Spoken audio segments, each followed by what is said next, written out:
A'udhu billahi minash shaitanir rajeem. Bismillahir rahmanir rahim. Alhamdulillahi rabbil alameen. As-salatu was-salamu ala ashrafil anbiya wal mursaleen wa ala ahli baytihi at-tayyibin at-tahirin al-ma'sumin al-mazlumin. Assalamu alaikum viewers. Welcome to our fresh episode of Quran and Science. This Mahi Ramazan, this month of Ramazan, it brings us all the blessings and the bounties of the Almighty, the Rahmah and the mercy. And as we are told by the narrations of Rasul Akram sallallahu alaihi wasallam, that all doors of heavens, all doors of paradise are opened to the Muslims, to the believers, not to the Muslims, to all who come to seek mercy, to offer gratitude, and to offer to ask for mercy. And all the doors of hell are closed during this month. This month is also known as the month in which the revelation of the Quran occurred. That this month also is known to contain the Laylatul Mubarakah, the Laylatul Qadr, the blessed night in which the final miracle of Parwardigar-e-Alam was revealed on his final prophet. When Allah subhanahu wa ta'ala sent down his prophets among the people, they were sent in the human form. And the people, they expected something above themselves, some supernatural being, some extraordinary being who is capable of performing tasks which are impossible to be done by an average person in any way whatsoever. They were, in other words, they were always looking for a miracle which that prophet could perform, some extraordinary task, some extraordinary happening, some magical thing, something which would make the ordinary average person believe that yes, this person is sent by a divine authority. There is some God which has created this human being and given him some special superpowers and has sent him down among us. Who is better than us? And we see that all the prophets, they came in the human form. They came just as any other human being. What set them apart was their very fine-tuned and a very high-level spirituality, which not only kept them very close to their Creator, very close to the Almighty, which did not only keep them connected and keep them in or help them understand the revelations, which sometimes came in form of dreams, premonitions, experiencing the angels, hearing sounds, and trying to interpret them as the divine messages directly from the Creator, directly from Allah Azza wa Jal. How did that happen? We see and we are told in the Quran and by the narrations of Rasul Akram sallallahu alaihi wasallam that this level, part of it was ordained or given or attributed to them by the Almighty Himself, that their ilm or their knowledge, it came directly from the divine source, meaning they did not acquire education from any worldly source, from any worldly teacher, from no other human being. Because what set them apart or what set them above any other person of their time was their level of knowledge and their level of spirituality. If we probe deeper and if we analyze the life of our own prophet, we see that the knowledge that he was given helped him, or actually was responsible for making him reach the height of spirituality, the kind of spirituality, because understanding, or what we call marifat, or the agnostics, the kind of marifat or understanding of a very high level is achieved by a very high level of knowledge, which is paired up with very high level of spirituality. So for the imparting of knowledge, Parvardigare-Alam, the kind and merciful, the beneficent, he sent down his prophets among the common people, among the masses, among his creatures. Those prophets were laced and equipped with the divine knowledge, and on the basis of their knowledge they understood Allah Azza wa Jal, the creator, the sustainer, in a way which is his right, which is actually the right of understanding the creator, which is not possible by an ordinary average human mind. That is why an ordinary human mind always questions God, always questions the existence of God, because of the level of understanding, because of the level of knowledge that they have. Now we see that the prophets who came among the people were not as easily close to them as they should have been. We always see that there's always a very small group of people, a small number of people who gets close to the prophet of the time, get close to the kind of knowledge he's trying to impart, and on the basis of that knowledge they enhance their understanding, their reasoning, and increase their level of spirituality, and are able to decipher the mysteries of life, the mysteries of the universe, and are able to understand or achieve the marifat of the creator. The common average human mind always looked for miracles, always looked for something supernatural, something extraordinary, something which is impossible to be done, to be achieved, to be performed by an ordinary human being, by an ordinary person, whether it's based on mental abilities or physical abilities. More so, they always look for a physical sign, something they could see, hear, and try to understand and make sense.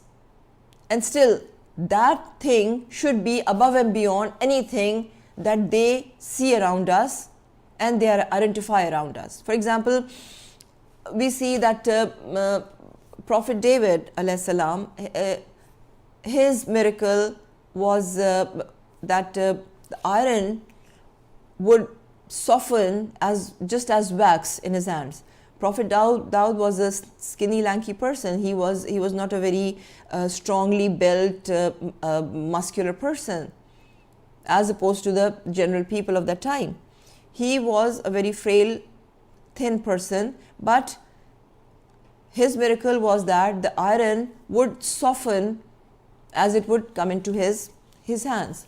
Another miracle of his was that he had a very beautiful voice. He was a very excellent reciter, and when he would recite the psalms or the hamd of the Parvardigare-Alam, the du'as, he used to sing them in a way like we may call tilawat, we may call the hymns. The strength and the beauty of his voice would not only attract people towards him, but also the birds and the other creature would also gather around him to listen to him sing. Because of his miracle, he invented a lot of tools made of iron, made of steel, which were very easily molded. Like he was the inventor of chainmail, the chainmail armor and those things, which were a miracle of that time. Later on, we see that Nabi Musa, his miracle was his asa, was his staff, and the scalded palm that he had, that it would brighten up and would create. But like mainly his staff was a source of miracle, a source of performing wonders or miracles to the people and get them out of trouble. He parted the Red Sea, the staff turned into a giant serpent, ate up the small snakes, because the overpowering force of his time was magic. So his miracle had to be something which would overcome the magic of that time. Any powerful, any level of magic of that time should be overcome by the staff of Moses. Next, a very huge miracle we see that of Nabi Isa, Prophet Jesus alayhi salam, Hazrat Isa alayhi salam, that his miracle was that he would cure the blind, he would cure the blind, and he would cure the leper, and he would bring the dead back to life.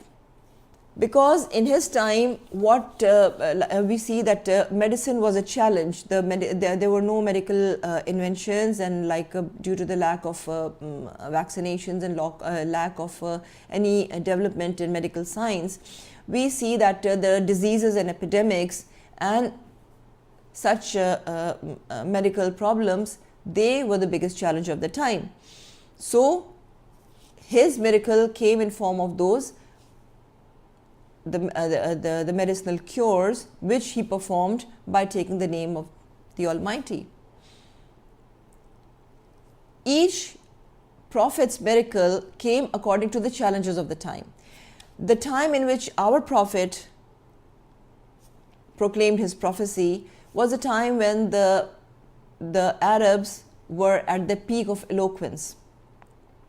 Their most important thing, or their most important virtue, or anything that was the gauge to scale or to determine anybody's intelligence, anybody's intelligence and anybody's caliber, was the eloquence of how good in literature and philology was that person.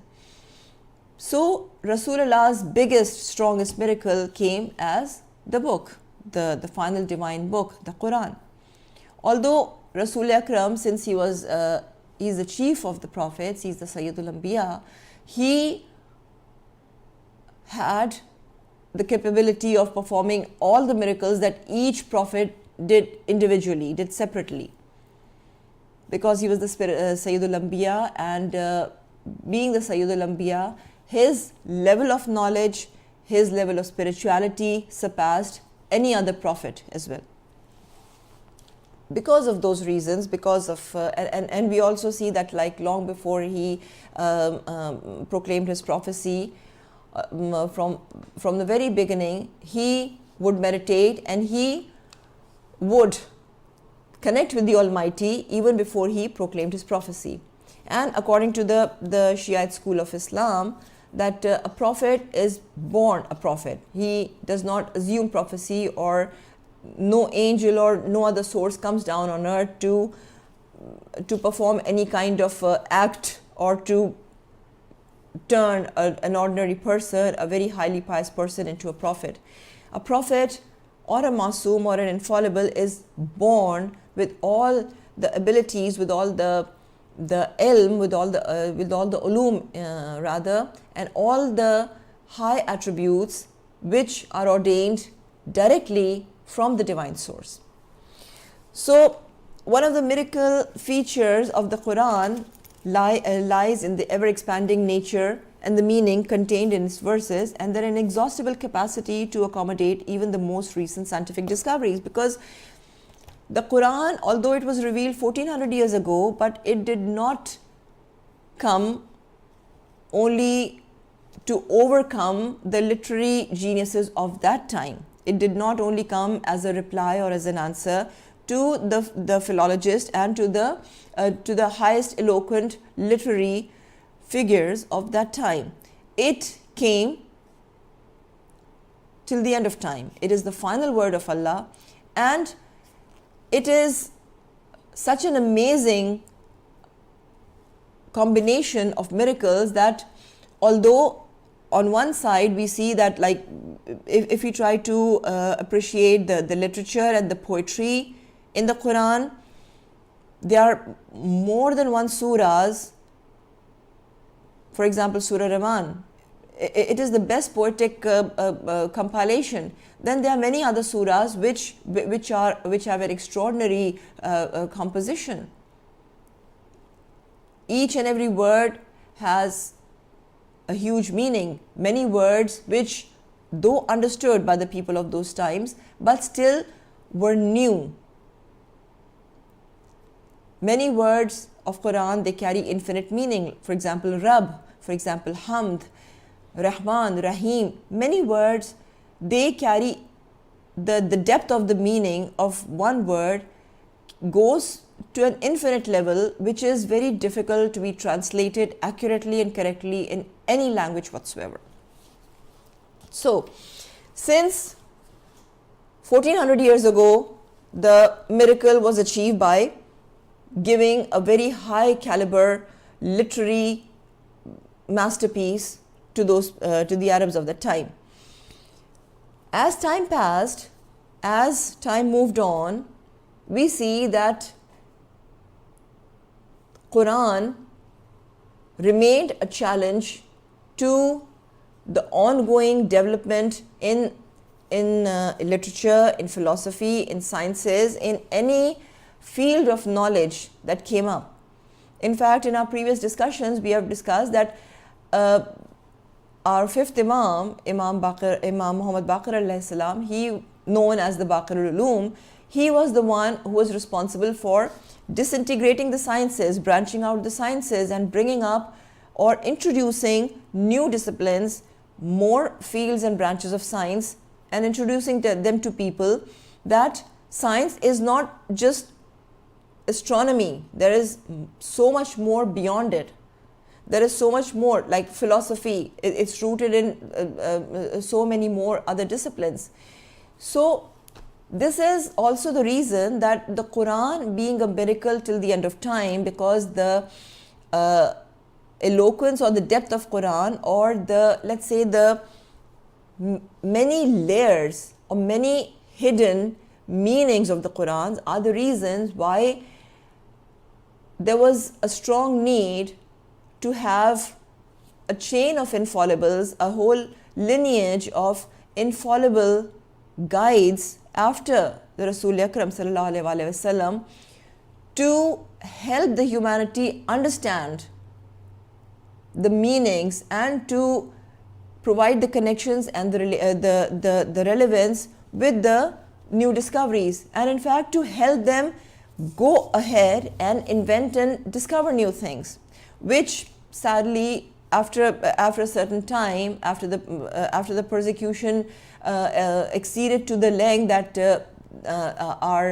later Imams, the 10th and the 11th Imams, they had to spend their entire lives in captivity, in house arrest, and they were killed at very young ages. And the same reason is why the Imam of our time, Imam al-Asr alayhi salam, ajallahu farajum, he is in occultation, he is in ghaiba. But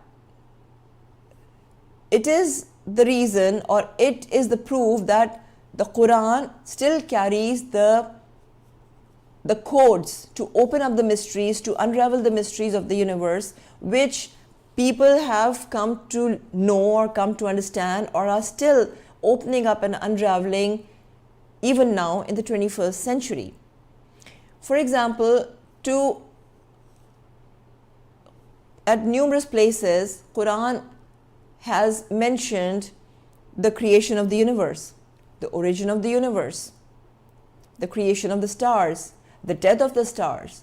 How is a star born? How does a star complete its course? How does a star die? What are black holes? What are the sizes of the stars? What are the types of the stars? What are planets? What are nebulae? What is everything that we have discovered now? Quran speaks about the quasars, the pulsars, the supernovas, the black holes, white holes. But the Arabs of that time did not understand those things, although Parwardigare-Alam repeatedly referred to the creation of those things. Every time the Almighty addressed any transgression or any act of oppression or transgression, He always gave the example of the origins of the universe. He always gave the example of the creation of the sab'a samawat, the seven heavens, always giving the examples of the creation of the heavens and the earth. Heavens and the earth, they signify the universe and the planetary systems within it.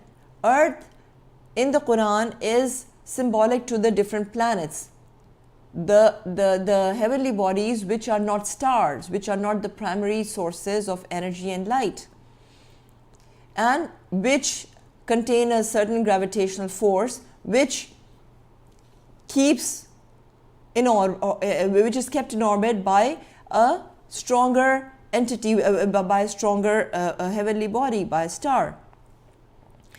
These things were gradually understood, and sadly so that despite, if I remember correctly, the word heavens and earth, it occurs round about somewhere between 300 to 400 times in Quran.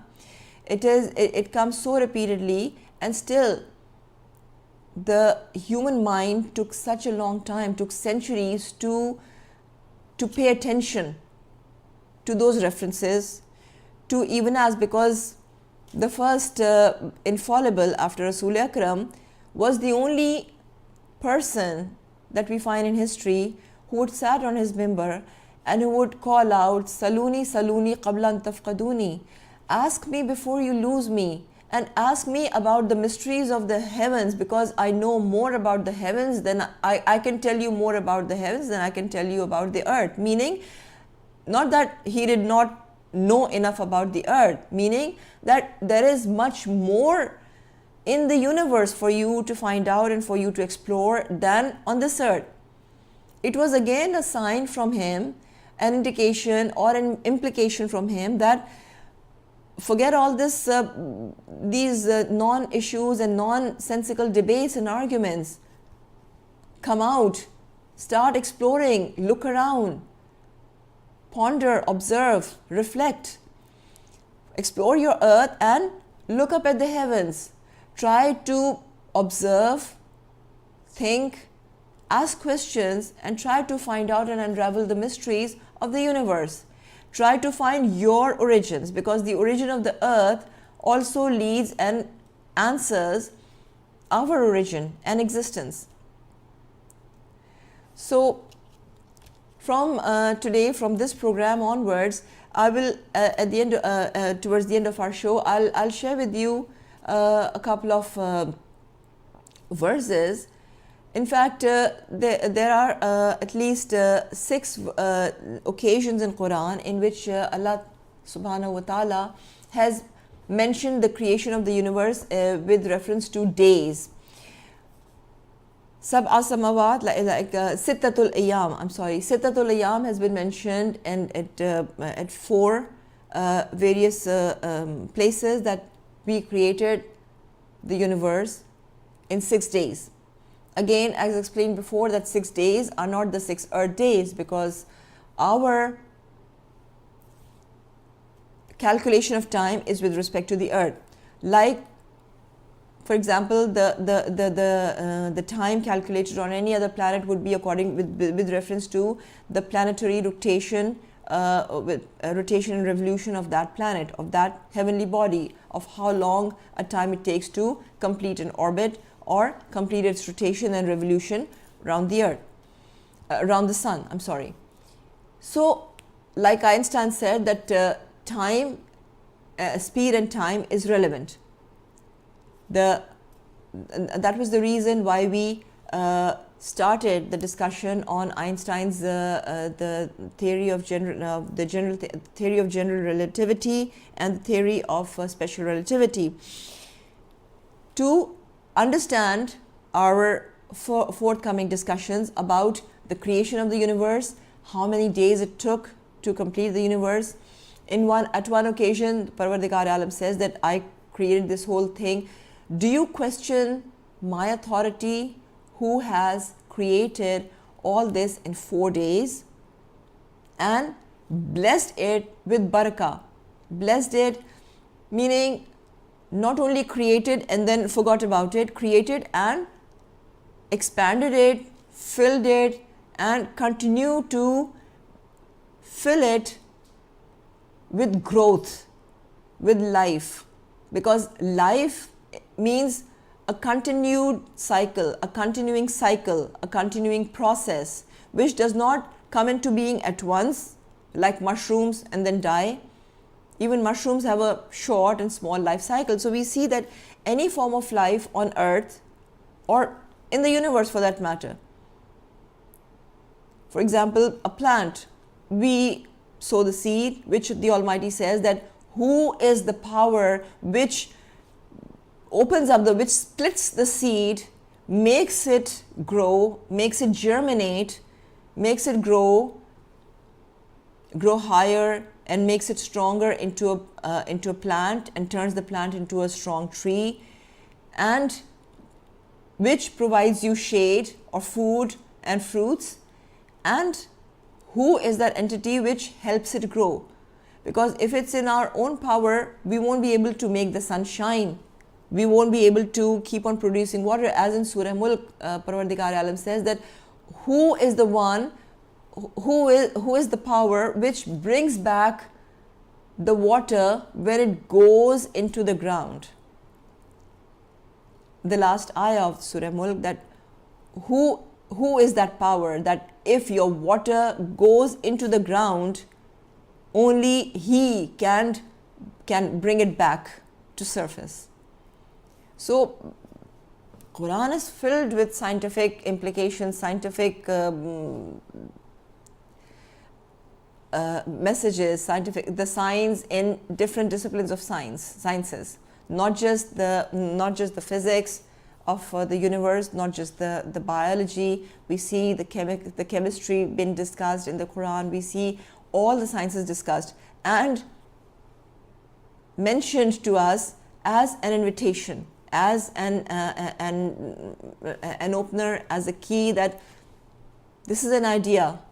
Come here, read, listen, observe, ponder, reflect, try to find out, try to probe, and invent and discover things for yourself, so that the beneficence of the Almighty can become more evident. So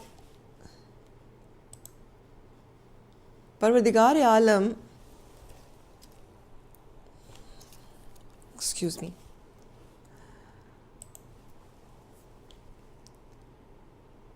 in Surah Fussilat, verse 10, Parvardigar Alam says that He placed on the earth firmly set mountains over its surface, and He blessed it and determined therein its creatures, sustenance in 4 days without distinction, for the information of those who ask. So the sustenance, this is the indication that again the number of days or the days indicated by the Almighty, they are indicated of the levels and the stages. Again, once again in Surah Zariyat, Parvardigar says in verse 47, Surah Zariyat, that the heaven we constructed with strength, and indeed we are its expander. This again is the main indication of not only the creation of the universe, but also the expansion or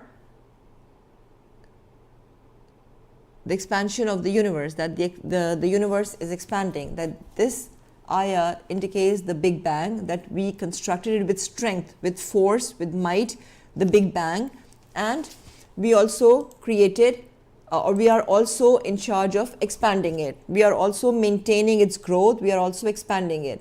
So, meaning we did not just create and forgot all about it, we did not just created you once and forgot about it. We see that even a human body has a continued cycle.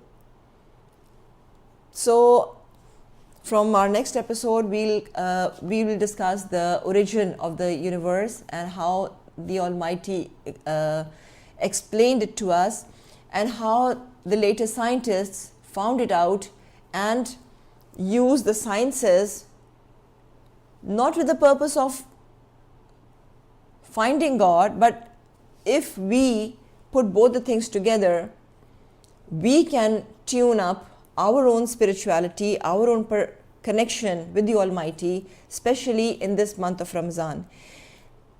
Also, in our forthcoming episode, I will try to explain the importance of Laylatul Qadr, because Wama adraka ma Laylatul Qadr, that what do you know what Laylatul Qadr is?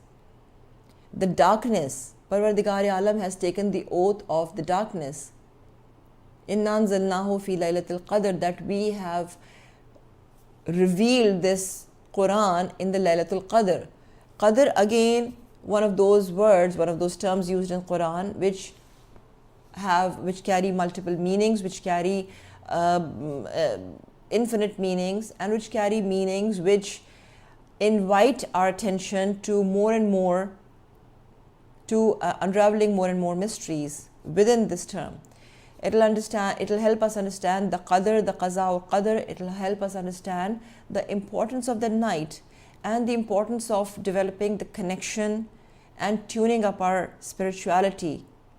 And that why is it so important to acquire knowledge and to keep acquiring it? That why did our Prophet emphasize that the acquisition of knowledge is incumbent on both men and women alike? There is no distinction.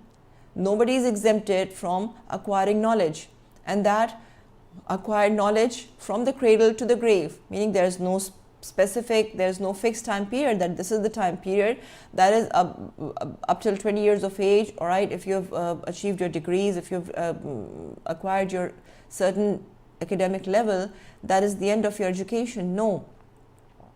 Seek knowledge from the cradle to the grave. No fixed time period, no gender bias here, no exemption of age or position or gender or time or space.